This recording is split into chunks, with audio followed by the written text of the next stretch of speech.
Hi hello నమస్తే అందరికీ welcome to my channel గన స్టోరీస్ వరల్డ్. స్టోరీ చదివే ముందు తప్పకుండా నా ఛానల్ని సబ్స్క్రైబ్ చేసుకోండి. ఇక స్టోరీలోకి వెళ్ళిపోదాం. మై డియర్ రాక్షసి ఎపిసోడ్ 18. అవంతికతో చాలా హార్ష్గా మాట్లాడి ఆమెను వెనక్కి నెట్టి చాలా సీరియస్గా వెళ్ళిపోతాడు ఆర్యన్ రూమ్కి.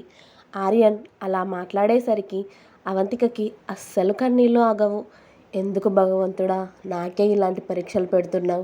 పెళ్ళి వద్దు ఏది వద్దు అనుకున్నా నా చెల్లిని బాగా చదివించి దానికి పెళ్లి చేస్తే ఈ జీవితానికి ఏ బంధాలు వద్దు అని బతుకుదాం అనుకుంటే నా జీవితంలోకి ఈయనని ప్రవేశపెట్టావు. నాకు చెల్లికి తట్టుకోలేని బాధని ఇచ్చావు. దాన్ని బతికించుకోవడం కోసం ఈయన చెంత చేరాను నేను. ఈయన ఏ మంత్రం వేశారో కానీ ఈయన ప్రేమలో పడిపోయాను. పెళ్లి చేసుకోమనగానే ఎంతో సంతోషపడిపోయాను. కానీ ఇలా మధ్యలోనే వదిలేస్తారు అంటే తట్టుకోలేకపోయాను. అయినా కూడా పెళ్లి చేసుకుంటున్నారు కదా, ఆ తర్వాత నేనే ఈయనని మార్చుకోవచ్చు అని బలంగా అనుకున్నాను. కానీ ఈయన ప్రతిరోజుకు ఒకసారి మధ్యలోనే వదిలేస్తా విడిపోదాం అంటూ నన్ను చిత్రవద చేయడమే కాకుండా ఇప్పుడు పిల్లలు వద్దు అని కూడా అంటున్నారు. కానీ నాకు ప్రెగ్నెన్సీ వస్తే ఏం చేస్తారో తెలుసుకుంటేనే భయంగా ఉంది. దేవుడా, ఈయనలో మార్పు ఎలా తీసుకురావాలి? నాకే ఎందుకు ఇన్ని బాధలు అని కిచెన్లోనే కింద కూర్చొని ఏడుస్తూ ఉంటుంది అవంతిక. ఎందుకు దేవుడా నాకే ఇన్ని బాధలు అని మోకాళ్ళ మీద తలపెట్టుకొని ఏడుస్తూ కాసేపటికి వంట పూర్తి చేసి భయపడుతూనే వాళ్ళ రూమ్కి వెళ్ళింది. అప్పుడే ఆర్యన్ రెడీ అయ్యి అవంతికను చూడకుండానే బయటికి వెళ్ళిపోయాడు. అతడు కార్ కీస్ తీసుకొని వెళ్తున్న ఆర్యన్నే బాధగా చూస్తూ ఉండిపోతుంది అవంతిక. ఆ తర్వాత ఫ్రెష్ అయ్యి మళ్ళీ కిందికి వచ్చి రాఘవేంద్ర గారికి భోజనం వడ్డిస్తుంది. ఆర్యన్ ఎక్కడమ్మా, మీరు కూడా తినండి అన్నారు రాఘవేంద్ర గారు. ఆయన ఏదో పనుందని బయటికి వెళ్ళారు తాతయ్య, నేను ఆయన వచ్చాక తింటాను, మీరు తినేసేయండి అని రాఘవేంద్ర గారికి వడ్డించి ఆయన నిద్రపోయాక అవంతిక మాత్రం హాల్లోనే ఎదురు చూస్తూ ఉంటుంది ఆర్యన్ కోసం.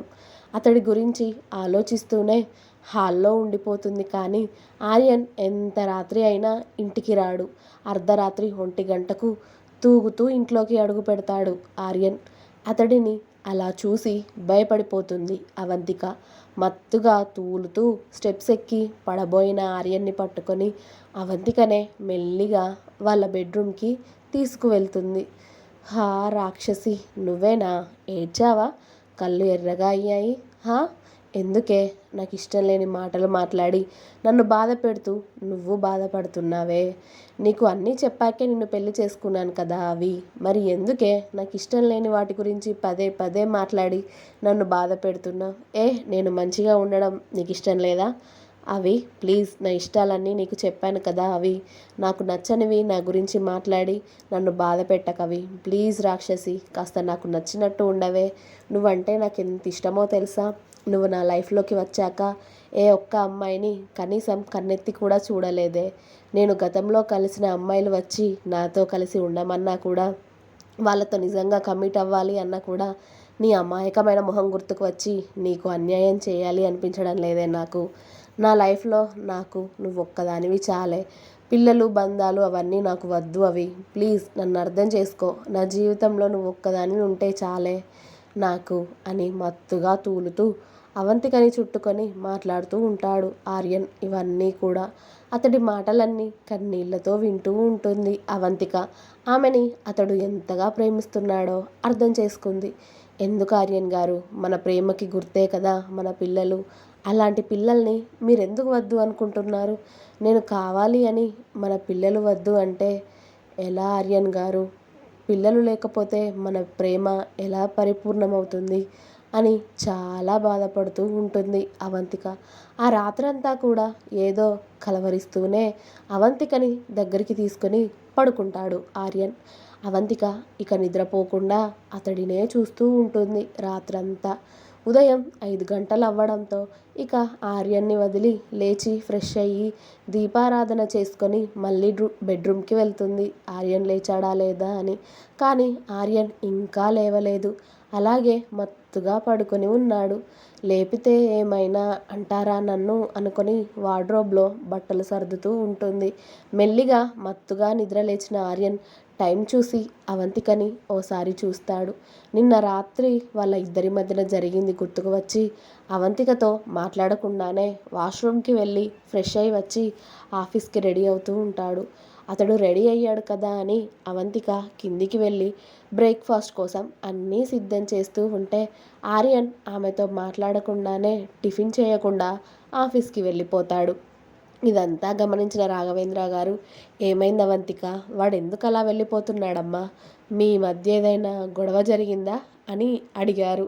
అదేం లేదు తాతయ్య అని చెప్పింది. కానీ రాఘవేంద్ర గారు ఇట్టే పసిగట్టారు వాళ్ళిద్దరి మధ్య ఏదో జరిగింది అని. ఇక అవంతిక కూడా బాధగా తన రూమ్లోకి వెళ్ళి బెడ్ మీద వాలి ఏడుస్తూ ఉంటుంది. మీరే అన్నీ అంటారు, మీరే నా మీద అలుగుతారా, కనీసం నేను ఒక్క మాట అయినా అన్నానా, మిమ్మల్ని ఎందుకు ఇలా నాతో మాట్లాడకుండా నన్ను దూరం పెడుతున్నారు ఆర్యన్ గారు, ఎందుకు ఇలా నన్ను బాధ పెడుతున్నారు అని ఏడుస్తూ ఉంటుంది. ఇక్కడ ఆర్యన్ కూడా ఆఫీస్కి వెళ్ళి వర్క్ చేస్తున్నాడు అన్న మాటే కానీ అతడికి ప్రతి నిమిషం అవంతికనే గుర్తొస్తుంది. ఎందుకే ఈ బంధాలలో నేను చిక్కుకూడదు అనుకుంటుంటే నన్ను అందులోకి లాగాలి అనే ప్రయత్నం చేస్తున్నావు, అన్నీ నీకు చెప్పే కదా పెళ్లి చేసుకున్నాను, మళ్ళీ మళ్ళీ నన్ను ఎందుకు బాధ పెడుతున్నావు అని ఇక్కడ ఆర్యన్ అనుకుంటాడు. ఇద్దరికిద్దరు ఒకరినొకరు బాధ పెడుతున్నారు అనుకుంటారు కానీ వాళ్ళిద్దరూ ఒకరి గురించి ఒకరు బాధపడుతున్నారు అనే విషయం మర్చిపోయి ఎవరికి వాళ్ళే మాట్లాడుకోకుండా ఉంటారు.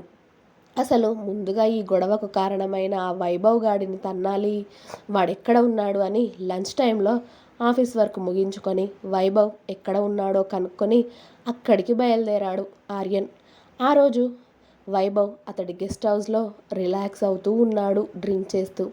చక్కగా మనోడు ఫుల్ సీరియస్గా వెళ్ళి హాల్లో కూర్చుని మందు తాగుతూ ఉన్న వైభవ్ని చూసి అతడి కోపం పట్టలేక వెళ్ళి వైభవ్ దవడ మీద గట్టిగా పంచిస్తాడు. ఆర్యన్ దెబ్బకి వైభవ్ మందు గ్లాస్ పక్కన పడితే వైభవ్ సోఫాకి గుద్దుకొని తల విదిలించి ఒక్కసారిగా పైకి లేస్తాడు.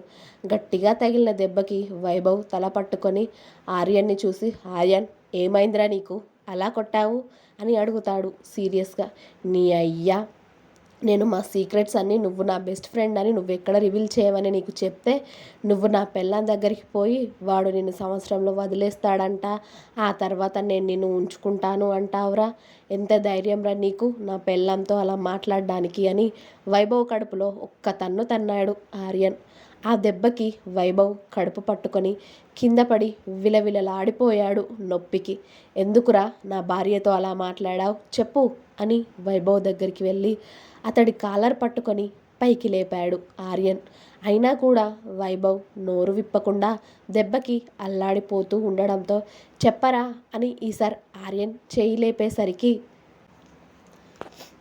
వైభవ్ ఆర్యన్ చేయి పట్టుకొని ఆపి, నువ్వే చెప్పావు కదరా తనని వదిలేస్తాను అని, తను నాకు నచ్చింది, నువ్వు వదిలేశాక తనని నేను పెళ్లి చేసుకుంటానో ఉంచుకుంటానో నీకెందుకురా అవన్నీ అని వైభవ్ కూడా కోపంగా అన్నాడు.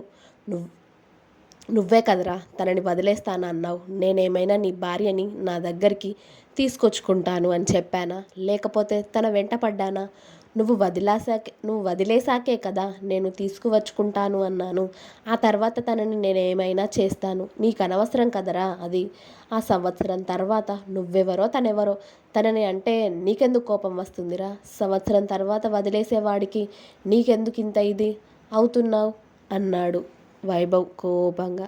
సంవత్సరం తర్వాత మాట్లాడాలిరా నువ్వు, అలాంటప్పుడు ఇప్పుడు కాదు, ఇప్పుడు తను నా భార్య, నా భార్యతో అలా మాట్లాడడం నాకు నచ్చలేదు అన్నాడు ఆర్యన్ చాలా కోపంగా. రేయ్, పెళ్ళి అంటే భార్యాభర్తలు ఇద్దరూ కలకాలం కలిసి ఉండాలిరా, దాన్నే పెళ్ళి అంటారు, ఇలా నీలో మధ్యలో వదిలేసేవాడికి పెళ్ళి అన్న పేరెందుకు, పైగా తన మెడలో తాళి కట్టడం ఎందుకురా, దాన్ని పెళ్లి చేసుకోవడం అనరు, ఉంచుకోవడం వాడుకోవడం అంటారు అన్నాడు వైభవ్. అంతే, ఈసారి కోపంగా ఇంకో దెబ్బ వైభవ్ని కొట్టాడు ఆర్యన్. నిజాలు చెప్తే ఇలాగే కోపం వస్తుంది ఆర్యన్ అన్నాడు వైభవ్ అతడి నోట్లో నుండి వస్తున్న బ్లడ్ని పక్కకి ఉమ్మేసి. రేయ్ వైభవ్, తిక్కగా వాగి నా చేతుల్లో తన్నులు తినకు, చచ్చిపోతావు చెప్తున్నా అని అన్నాడు ఆర్యన్ కూడా చాలా కోపంగా. సంవత్సరం తర్వాత వదిలేసే దాని గురించి మాట్లాడుతుంటే నీకెందుకురా ఇంత కాలుతుంది? నేను నిన్ను తిరిగి కొట్టలేనా? నాకంత దమ్ము లేదనుకున్నావా? నేను కొట్టకూడదు అనుకుంటున్నాను కాబట్టి నువ్వు నార్మల్గా ఉన్నావురా. నువ్వు పెద్ద పత్తిత్తు అయితే ఇవన్నీ నాతో మాట్లాడాలి. కానీ నువ్వు పెళ్ళికి ముందే గర్ల్ ఫ్రెండ్స్ అంటూ అమ్మాయిలంటూ తిరిగి ఆ తర్వాత ఒక అమ్మాయిని పెళ్లి చేసుకొని దాన్ని సంవత్సరం అర సంవత్సరం ఉంచుకొని వదిలేస్తాను అన్న వాడివి ఇలాంటి నీతులు నాకు చెప్పకూడదురా. వెళ్ళి నువ్వేం పీక్కుంటావో పీక్కో. నువ్వు వదిలేసే అమ్మాయి నాకు కావాలి, ఖచ్చితంగా కావాలి. నువ్వు వదిలేసిన మరో నిమిషం అవంతిక నా చేతుల్లోనే ఉంటుంది. అర్థమైందా? ఎలాగూ వద్దు అని వదిలేసుకునేవాడివే. నీకిన్ని డైలాగులు కరెక్ట్ కాదు కాబట్టి అన్నీ మూసుకొని ఇక్కడ నుండి పోరా అంటాడు వైభవ్.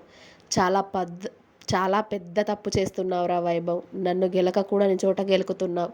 ఆ తర్వాత నిన్ను చంపి పడేయకపోతే నా పేరు ఆర్యన్నే కాదురా. నీ చూపు తన మీద పడినా కూడా నిన్ను కాల్చి బూడిద చేస్తాను. ఏమనుకున్నావో అన్నాడు ఆర్యన్. నీకు దమ్ముంటే చేసుకోరా. చెప్తున్నాను కదా, నీ భార్యగా ఉన్నన్ని రోజులు తనని టచ్ కాదు కదా, నా చూపు కూడా తనని అసహ్యంగా తాకదు.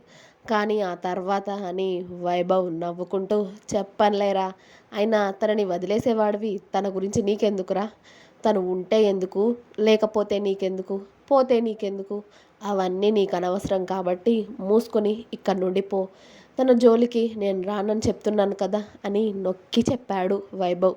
తను నీ భార్య స్థానంలో నుండి పక్కకి తప్పుకున్న క్షణం మాత్రం ఖచ్చితంగా తను నాదే.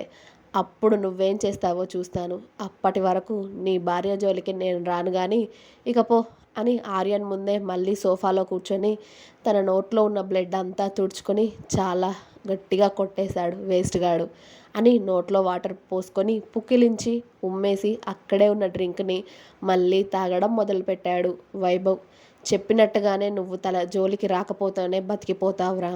కాదు అని నువ్వు అవంతిక వైపు చూసినా నీ కళ్ళు పీకేస్తాను అని వైభవ్నే కోపంగా చూసుకుంటూ కార్ని స్పీడ్గా డ్రైవ్ చేసుకుంటూ ఇంటికి వెళ్ళిపోతాడు ఆర్యన్.